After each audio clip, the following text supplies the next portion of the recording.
Hello everyone, আজকের GK ক্লাসে আমি তোমাদেরকে স্বাগত জানাই। আশা করছি সবাই ভালো আছো। এই জিকে ক্লাসটিতে যেটা তোমাদেরকে আমি রোজ 5:30টার সময় করাই, তো এই জিকে ক্লাসে যে প্রশ্নগুলো আমি আলোচনা করব আজকে, যেগুলো তোমাদের কম্পিটিটিভ যে সমস্ত এক্সামস হতে চলেছে সমস্ত পরীক্ষার জন্য গুরুত্বপূর্ণ, তাই বলবো স্কিপ না করে শেষ পর্যন্ত দেখো। প্রথম প্রশ্ন, কে হর্ষবর্ধনকে পঞ্চভারতের অধিপতি বলেছেন?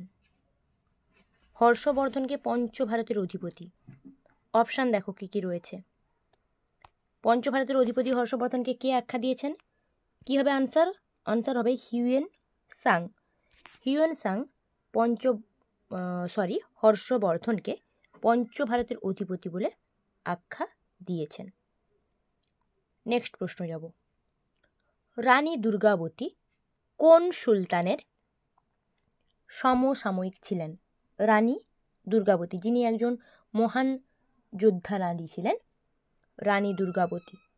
অপশান দেখো কী কী রয়েছে, কোন সুলতানের বা কোন রাজার সমসাময়িক ছিলেন, কোন সম্রাটের? সঠিক উত্তর হবে মোগল সম্রাট আকবর। রানী দুর্গাবতী, যিনি গন্ডোয়ানার রানী ছিলেন, উনি একজন মহান যোদ্ধা ছিলেন, উনি মোগল সম্রাট আকবরের সমসাময়িক ছিলেন। ঠিক আছে, তাহলে অপশান ডি হচ্ছে আনসার।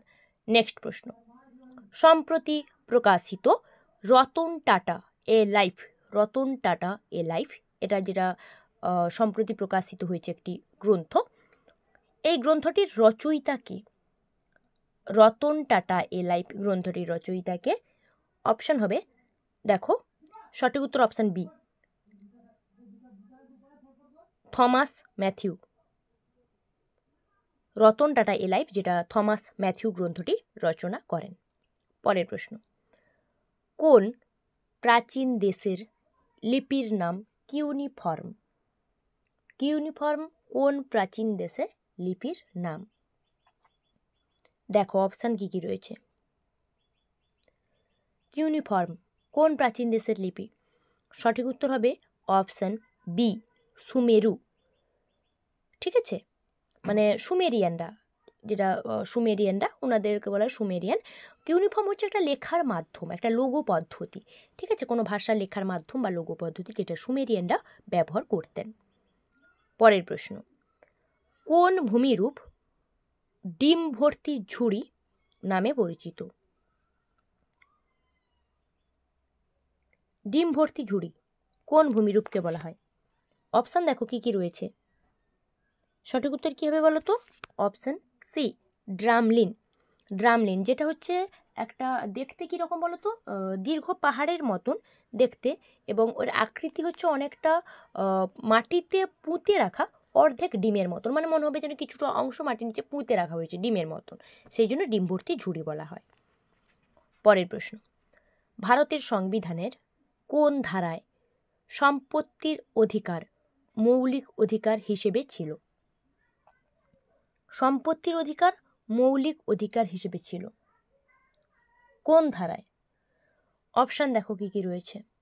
সঠিক উত্তর হবে অপশান এ, 31, মানে 31 নম্বর ধারা। 31 নম্বর ধারায় সম্পত্তির অধিকার মৌলিক অধিকার হিসেবে ছিল। পরের প্রশ্ন, ভারতের রিজার্ভ ব্যাংক কর্তৃক ভারতের শিল্প উন্নয়ন ব্যাংকটি কবে প্রতিষ্ঠিত হয়? রিজার্ভ ব্যাংক কর্তৃক শিল্প উন্নয়ন ব্যাংক কবে প্রতিষ্ঠিত হয়? অপশান দেখো কি কি রয়েছে। সঠিক উত্তর কী হবে দেখে নেব। অপশান বি, 1964, 1964 সালে রিজার্ভ ব্যাংক কর্তৃক শিল্প উন্নয়ন ব্যাংক।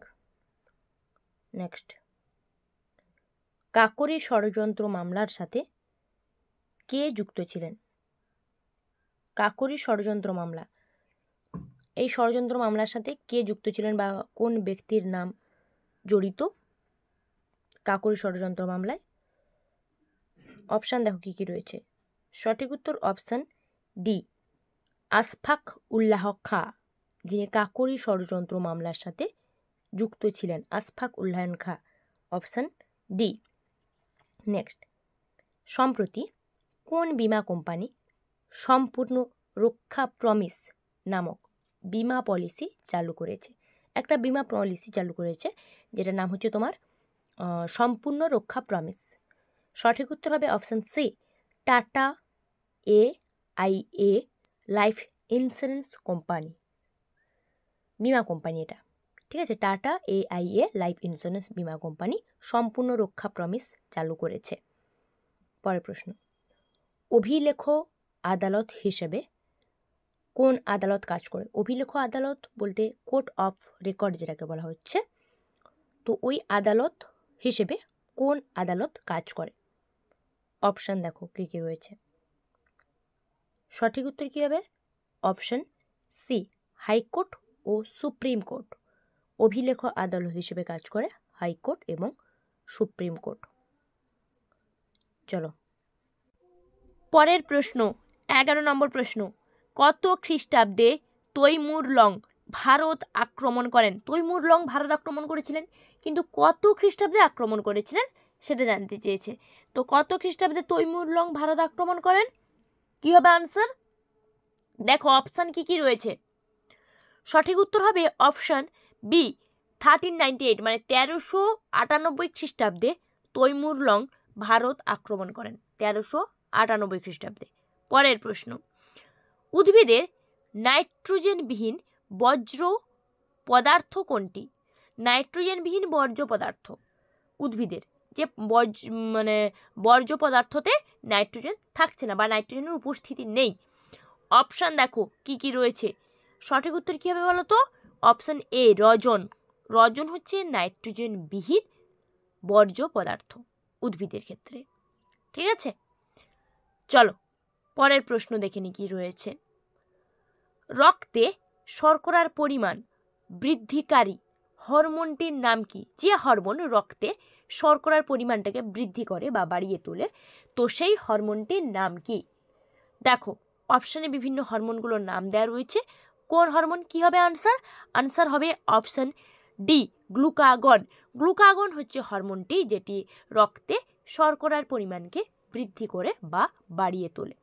ঠিক আছে, তো গ্লুকাগন হচ্ছে আনসার। পরের প্রশ্ন, লাইম ওয়াটারে রয়েছে, লাইম ওয়াটার, এই লাইম ওয়াটারে কি রয়েছে? উপাদানটা কি? দেখো অপশান কি কি রয়েছে, দেখতে পাচ্ছ কি কি রয়েছে। কি হবে আনসার? লাইম ওয়াটারে কি রয়েছে এটার আনসার আশা করছি সবাই জানা, খুবই কমন একটা ইজি কোশ্চেন। তো লাইম ওয়াটারে রয়েছে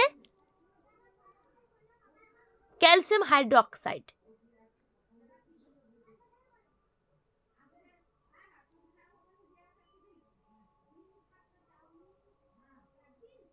CaOH2,